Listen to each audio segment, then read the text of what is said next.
Everyone likes to show off the glamorous side of being a music producer, like money, fame, accomplishments, but no one likes to talk about the mental challenges you face with being a producer, such as comparison, depression and anxiety, and self-doubt.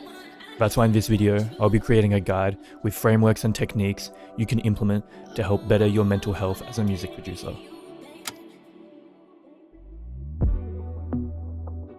Comparing your life to others can dampen your enthusiasm and hinder your creative flow.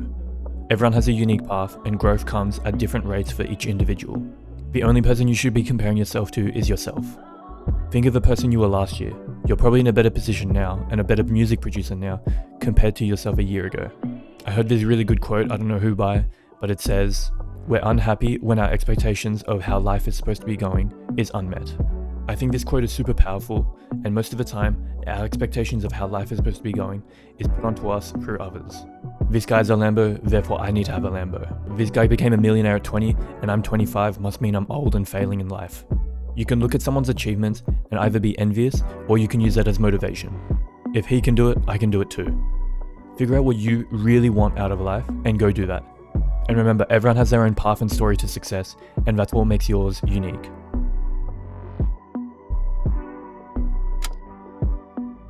The music industry is so unpredictable. One day you'll be getting paperwork for an album, the next day the album's released and your song didn't even make it. Depression and anxiety can also stem from a financial standpoint. Not having a consistent source of income and wondering where and when your next paycheck will come from. Or you might drop a kit and that kit might do super well and then you drop your next one and it flops.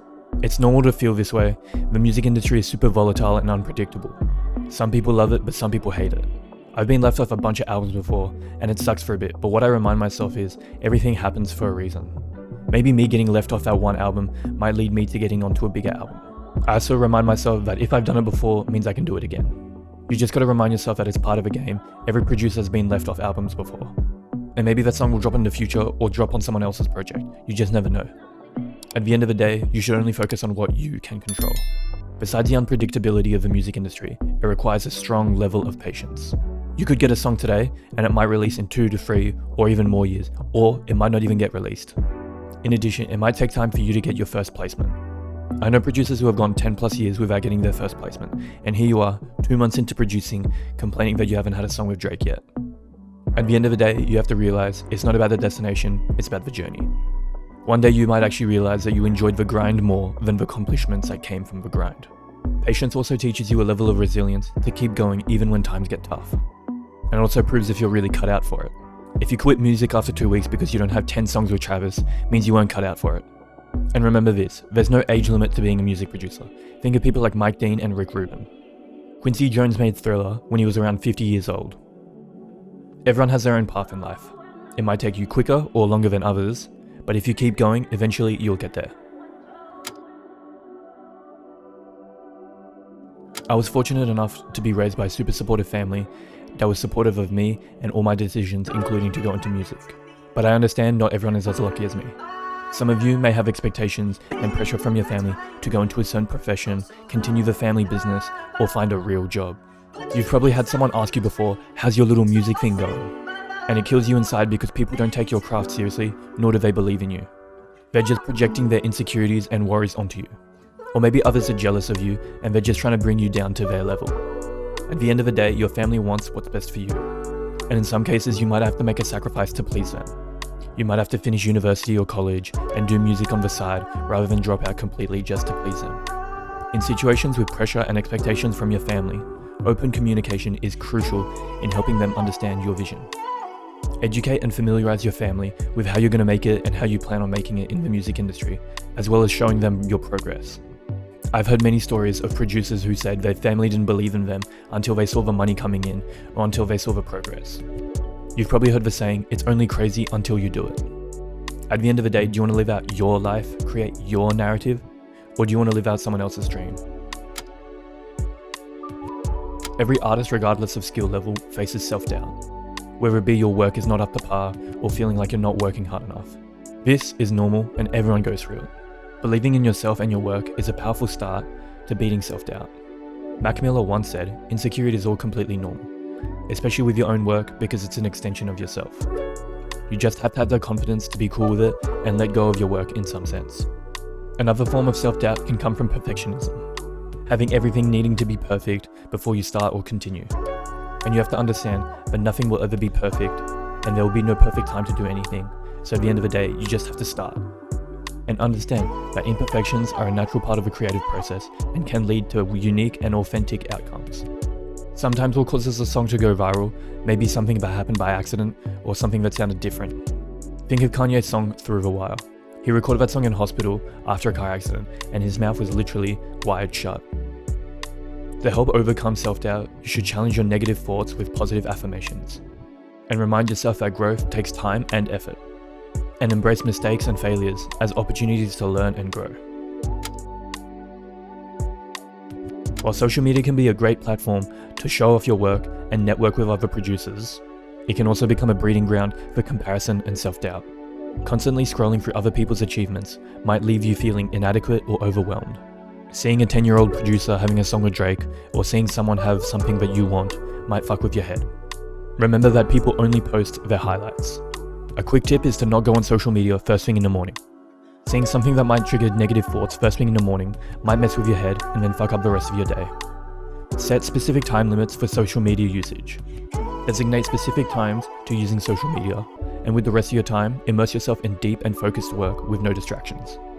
Use apps or built-in phone features to help you track and manage your screen time. On my laptop, I use this free Chrome extension called Newsfeed Eradicator. It allows me to go on Instagram on my laptop, but it only allows me to see my messages and not my newsfeed.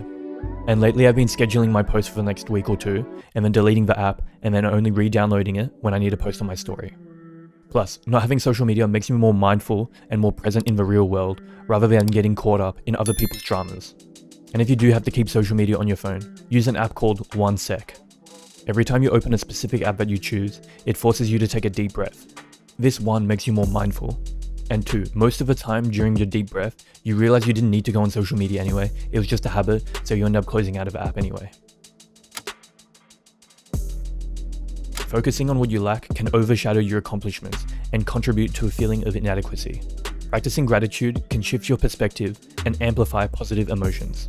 A lot of the time we get caught up in work and chasing the next best thing, but at what point do we stop and smell the roses? Start a gratitude journal. Every day, as soon as you wake up and right before you go to bed, write down 3 things that you were grateful for, whether it be in your music or just life in general. When we cultivate a grateful mindset, we shift our focus from what we lack to what we have, opening ourselves up to a world of opportunity and abundance. I created this powerful daily journal and habit tracker Notion template that you can get now for only $5. It comes with a daily journal with pre-made self-reflection questions, as well as gratitude journaling and affirmations. It also comes with a habit tracker that updates daily. I use this every day and it's drastically improved my mental health and my productivity. The link will be in the description to go get it. Over time, it's easy to lose sight of the reason why you started making music. Your why is your compass, guiding your path and setting the stage for a meaningful music journey. Reconnecting with your original motivations can help rejuvenate your creativity and remind you of your purpose. Take time to reflect on your journey. Write down the reasons why you fell in love with music and why you continue to do it today. And use this as a source of inspiration during tough times. Continuous work without breaks can lead to burnout, diminishing your creativity. When you go to the gym, you don't work out 24/7. You need rest to let your muscles grow. Sometimes your best ideas or the solutions to your problem come to you when you're not doing work. You could be in the shower or driving a car and they'll just hit you.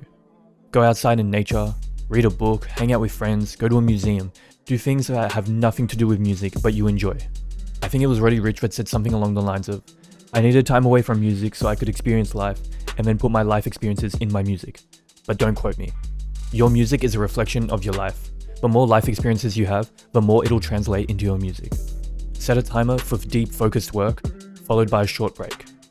Or you might have one day during the week that you just don't do any music work at all, and instead you engage in non-music related activities that refresh your mind.